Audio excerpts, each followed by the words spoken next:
की वजह से हम गलत दिशा में भी जा रहे हैं, तो हमें पढ़ाई में फोकस बनाने के लिए मोबाइल का इस्तेमाल जितनी जरूरत है उतना ही करना है या बिल्कुल नहीं करना है। अभी आपकी उम्र क्या है, पढ़ने की है। अगर आप पढ़ोगे, अभी अगर इस उम्र में आप अगर डिस्टर्ब हो गए तो पूरी जिंदगी डिस्टर्ब रहोगे। अभी अगर आपने पढ़ने में ध्यान नहीं दिया, आपके माता पिता खेतीबाड़ी करते हैं, रोजगार करते हैं, चटनी रोटी खाकर गरीबी में, अभावों में, असुविधाओं में, कितनी मुश्किलों में आपके माँ बाप आपको बढ़ा रहे हैं। एक बार अपने माता पिता के लिए जोरदार तालियां बजाइए दोनों हाथों से।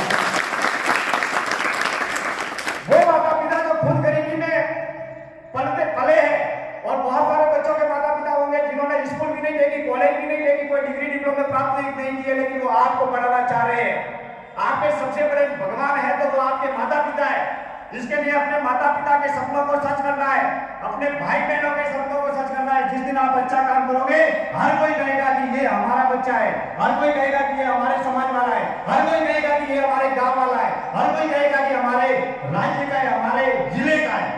जिस दिन अच्छा काम करोगे, हमेशा हमेशा के लिए आगे बढ़ोगे। और एक और बात मैं आपको कह रहा हूं कि कभी भी कहीं भी दो चार बातें मैं छोटी छोटी आपको बता रहा हूं, जिंदगी में बहुत सारी आपके काम में आएगी। जिंदगी में कभी भी गंदी शब्द, गंदी गालियां, अपशब्द यहाँ विद्यालय में कोई नहीं बोलता है, क्योंकि यहाँ विद्यालय में तो बहुत सारा अच्छा गुरुकुल का वातावरण है।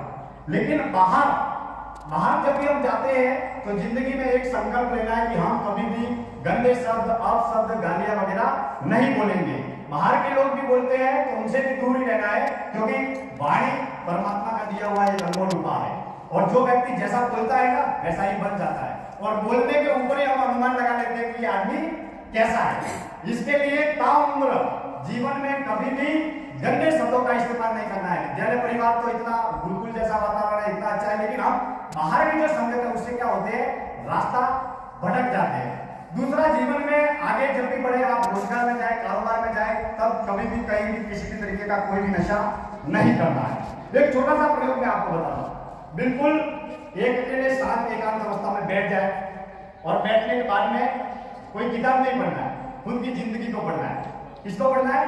जिंदगी को। ये इनकी जिंदगी, वो इनकी जिंदगी नहीं, अपनी खुद की जिंदगी को पढ़ना है। और क्या सोचना है कि मेरे जीवन में, किसी को बताना नहीं है, किसी को बोलना नहीं है। या तो नोटबुक ले लो, नोटबुक लेकर एक कॉलम बनाओ, उसमें लिखो मेरी गुड हैबिट, मेरी अच्छी आदतें क्या है। अच्छा, दूसरा कॉलम मेरी बैड हैबिट, मेरी बुरी आदतें क्या है। ये प्रैक्टिकल आप एक अकेले बैठ के लिखो, अगर जीवन में अगर आपको आगे बढ़ना है। और फिर अगर आपकी बुरी आदतें, जैसे मैं नींद करता हूँ, समय पे उठता नहीं हूँ, आलस करता हूँ, मेरा पढ़ाई में मन नहीं लगता है, तो ये सारी बुरी आदतें, और भी कोई बुरी आदतें हो तो वो लिखो। फिर आपकी अच्छी आदतें क्या है? अच्छी आदतें, मैं बहुत बढ़िया भाषण दे सकता हूँ, मैं रोज सुबह 4 बजे उठता हूँ, मैं योग करता हूँ, प्राणायाम करता हूँ। ऐसी सारी अच्छी आदतें और बुरी आदतें दोनों लिखो अपने बारे में, दूसरे बारे में नहीं लिखना है। इसके बाद में जितनी भी अपनी बुरी आदतें हैं उनको हमेशा आपको त्याग करना है। संकल्प लेना है कि मैं जीवन में कभी भी कहीं भी किसी भी प्रकार की बुरी आदत है उनको छोड़ने का संकल्प लूंगा, और जितनी भी जीवन में हमारी जो अच्छी आदतें हैं उनको मैं हमेशा आगे बढ़ाऊंगा, ताकि हम अपने जीवन में आगे बढ़ पाएंगे।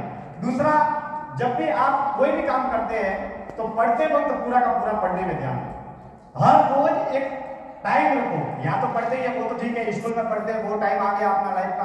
फिर अपन जो कोचिंग में जाते हैं या ट्यूशन जाते हैं, वो टाइम आ गया। एक्स्ट्रा टाइम हमको कहाँ कहाँ बचता है, उस एक्स्ट्रा टाइम में अपन को किताब के अलावा, मैं प्रश्न पूछूंगा, आपको हाथ खड़े करने, ठीक है? किताब पढ़ने के अलावा, स्कूली ज्ञान के अलावा ऐसी कौन कौन सी योग्यता है जिनको हम विकसित कर सकते हैं?